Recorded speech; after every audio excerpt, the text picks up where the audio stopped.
In the vast annals of history, some catastrophes are etched into our collective memory, while others, equally terrible, are allowed to fade, becoming whispers in the forgotten pages of the past. What if one of these whispers was not a minor event, but a deafening roar that forever changed the world? Welcome to Echoes of Time. Today, we journey back to the 6th century to unearth the story of a pandemic that brought a global superpower to its knees, a contagion whose legacy is so profound it rivals any in human history, yet remains shrouded in obscurity. This is the story of Justinian's plague, the forgotten pandemic that reshaped an empire. Our story begins in the year 541 AD, in a world dominated by the ambition of one man, Emperor Justinian I. From his magnificent capital of Constantinople, the heart of the Byzantine or Eastern Roman Empire, Justinian dreamed a grand dream. He sought to reclaim the lost Western territories, to stitch the fractured Roman world back together, and restore the empire to its former unparalleled glory. His armies were victorious, his laws were being codified, and it seemed as if a new golden age was dawning. But an enemy was coming, one that no army could fight and no wall could stop. It was an invisible, silent killer, traveling on the very arteries of trade and prosperity that fueled Justinian's ambitions. Scholars, piecing together the fragmented clues left behind, have long debated its origins. The trail seems to begin deep within Central Africa, an unseen passenger on the move. From there, it likely traveled north, following the well-worn trade routes into the bustling ports of Egypt, a crossroads of the ancient world. Here, amidst the vibrant exchange of goods and ideas, the contagion found its vessel. It crept aboard grain ships bound for the capital, hidden within the blood of fleas carried upon the backs of rats. These ships, symbols of the empire's reach and power, became unknowing carriers of its doom. When the plague reached the Mediterranean basin, it exploded with a terrifying speed and ferocity that no one could have anticipated. Contemporary chroniclers, their writings filled with a chilling sense of dread, describe a world turned upside down. Bustling, vibrant cities, the epicenters of culture and commerce, were reduced to silent, eerie ghost towns. The death toll was so immense, so relentless, that traditional burial rites became an impossible luxury. Mass graves were dug, overflowing with the dead, yet still the bodies piled up in the streets. Society itself seemed to grind to a halt, paralyzed by a pervasive fear that hung in the air thicker than any fog. This was not a localized outbreak. It was a global catastrophe, a wave of death that swept from the shores of the Mediterranean all the way to the Persian Empire, touching nearly every corner of the known Roman world. Justinian's dream of a restored empire was not just threatened, it was on the verge of being utterly extinguished by an enemy he could not see. For centuries, the accounts of this devastation were just that, stories. Haunting tales from a distant past, their accuracy and scale difficult to prove. The true identity of the killer remained a historical mystery, a phantom blamed for the fall of an age.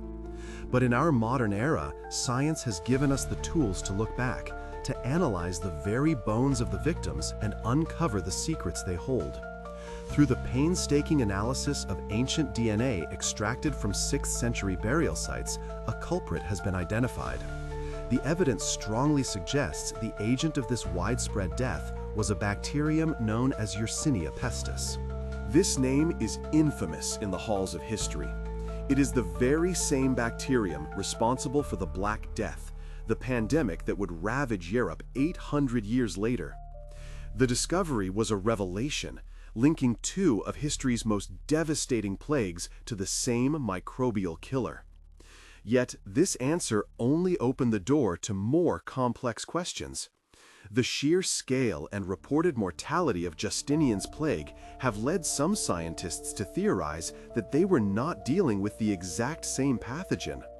Could this have been a different, even more virulent strain of Yersinia pestis, one that has since vanished from the earth? Or perhaps another coexisting pathogen worked in tandem with it, creating a perfect storm of disease.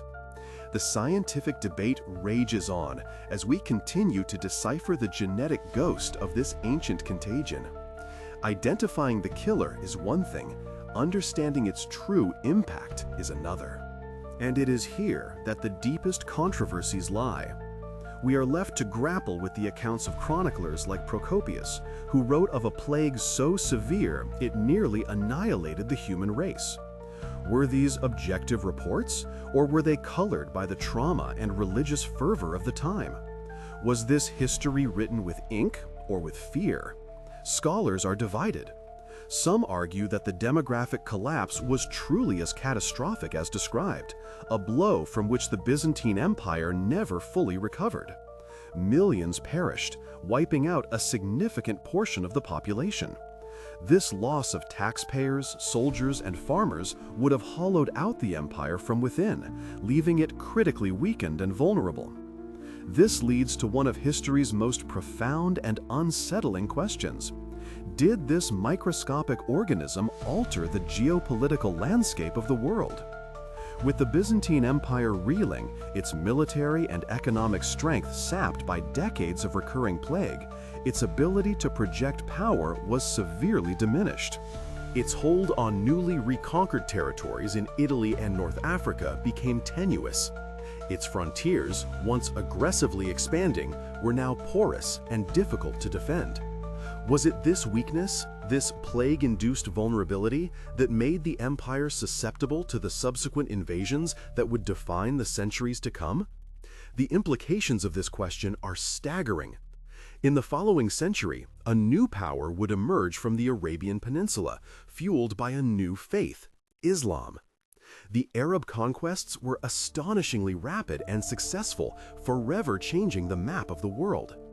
Historians have long debated the reasons for this explosive expansion, but the theory that Justinian's plague played a role is a compelling one. Did the plague create a power vacuum, weakening both the Byzantine and Persian empires to such an extent that they could not effectively resist the advance of these new, highly motivated armies? Could the rise of one of the world's great religions and civilizations be inextricably linked to the aftermath of a forgotten pandemic? It's a contentious idea, suggesting that a bacterium may have been a key player in redrawing the borders of faith and empire. Of course, history is never so simple.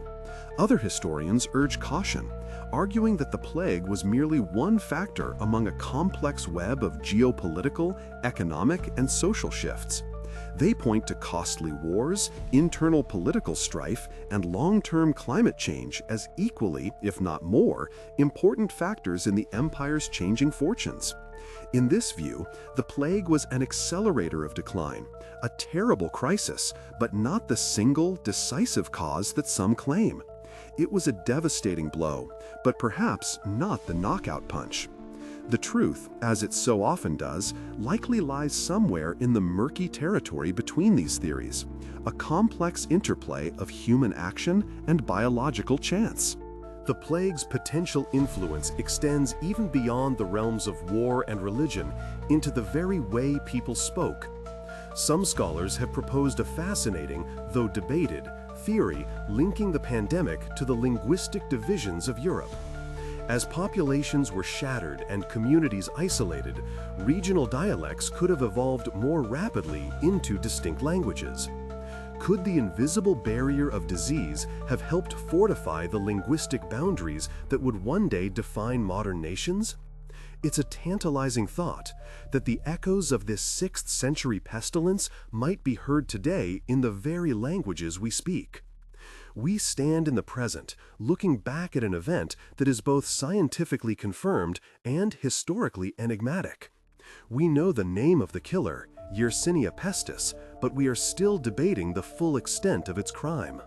It was a silent, indiscriminate enemy that decimated populations, halted the ambitions of emperors, and cast a long, dark shadow over a century.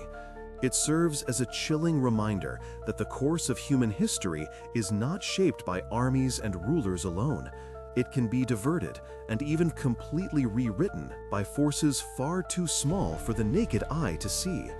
The profound, often overlooked legacy of Justinian's plague is a testament to this truth, an echo from a time when an invisible enemy dictated the fate of nations.